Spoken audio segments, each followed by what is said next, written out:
예수께서 그 아버지에게 물으셨다. 아이가 이렇게 된 지 얼마나 되었느냐? 그가 대답하였다. 어릴 때부터입니다. 귀신이 그 아이를 죽이려고 여러 번 불 속에 던지고 물 속에도 던졌습니다. 하실 수 있으면 우리를 불쌍히 여기시고 도와주십시오. 예수께서 그에게 말씀하셨다. 할 수 있으면이 무슨 말이냐?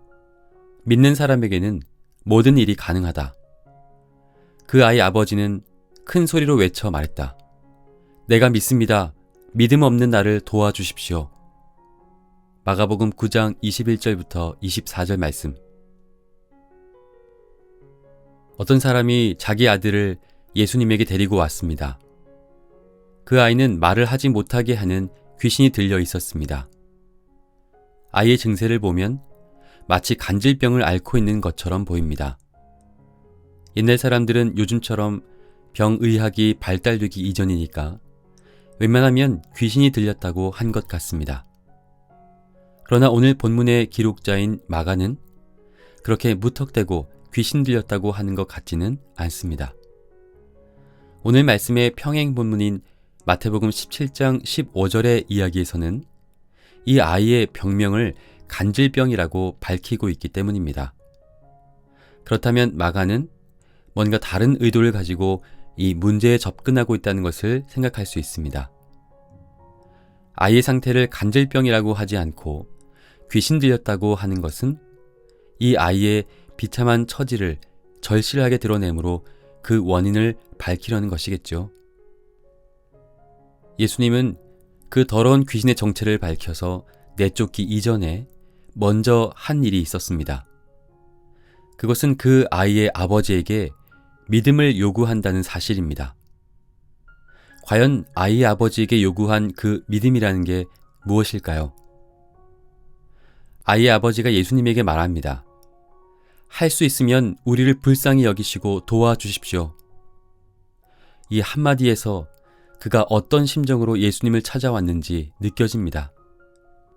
그는 자식을 더러운 귀신에서 구해내려고 할 수 있는 일은 다 해보았을 것입니다. 아이가 어려서부터 그랬다고 하니 용하다는 데는 다녀보았을 것입니다. 그래도 되지는 않았습니다.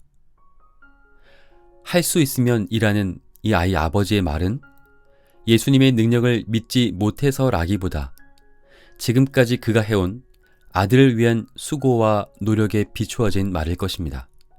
늘 할 수만 있다면 이라는 마음으로 여기저기 찾아 헤맸지만 번번이 실패했습니다. 그래서 아버지는 어느새 반신반의한 마음으로 예수님에게까지 찾아온 것입니다. 지금까지의 결과가 그걸 말해주고 있습니다. 예수님은 이걸 놓치지 않습니다.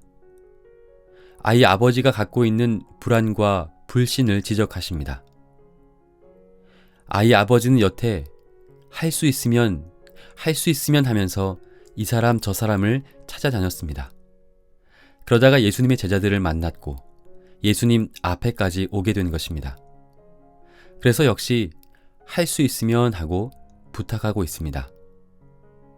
그런데 거기서 지금까지 들어보지 못한 이야기를 듣게 됩니다.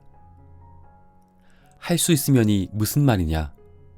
믿는 사람은 모든 것을 할 수 있다. 예수님의 이 말씀은 오늘 우리를 향한 말씀으로 느껴집니다. 믿는 사람이라고 스스로 그렇게 생각하며 살고 있지만 언제나 우리의 마음에는 믿음과 의심이 공존하고 있습니다. 세상에서 살면서 이런저런 방법대로 인생의 문제를 풀어보려고 노력해봤지만 아직 풀지 못한 문제를 들고 주님 앞에 가져와 내밀면서도 할 수 있으면 이라는 반신반의의 믿음을 내밀기도 합니다. 내가 믿어야지 하고 생각한다고 믿어지는 것은 물론 아닙니다. 사람은 누구나 자신의 경험을 바탕으로 살아가기 때문에 그 경험에서 받아들이지 못한 것을 믿기란 정말 쉽지 않습니다. 그래서 믿음과 의심 사이 어디쯤에서 바장이는 것이 우리의 현실이기도 합니다. 그런데 믿음이 깊어질 때가 있습니다. 그동안에는 믿지 못했지만 믿지 않을 수 없는 그런 때가 있습니다. 예수님 앞에 선 이 아버지처럼 말이죠. 그동안 여기저기 찾아다니며 실패와 실망의 골은 깊어졌지만 예수님의 말씀에 다시 한번 의심을 거둡니다. 그래서 말합니다. 내가 믿습니다. 믿음 없는 나를 도와주십시오. 참 간절한 고백이죠. 주님, 제게는 믿음이 없었습니다. 그러나 내가 믿습니다. 믿음 없는 나를 도와주십시오. 우리가 이 고백을 할 수 있게 된다면 믿음의 좀 더 깊은 세계로 들어갈 수 있을 것입니다. 사순절 23번째 날, 우리가 머문 자리가 믿음과 의심 사이 어디쯤인지 한번 돌아보면 좋겠습니다. 그리고 여전히 풀지 못하고 해결하지 못한 일들 앞에 걸어두었던 할 수 있으면 이라는 조건문을 치워버리고 주님께 가져가시기 바랍니다. 주님께는 능치 못할 일이 없습니다. 주님, 우리의 믿음 없음을 긍휼히 여겨주시고 믿음 없는 우리를 도와주옵소서. 주님께서 고쳐주실 것을 내가 믿습니다. 아멘.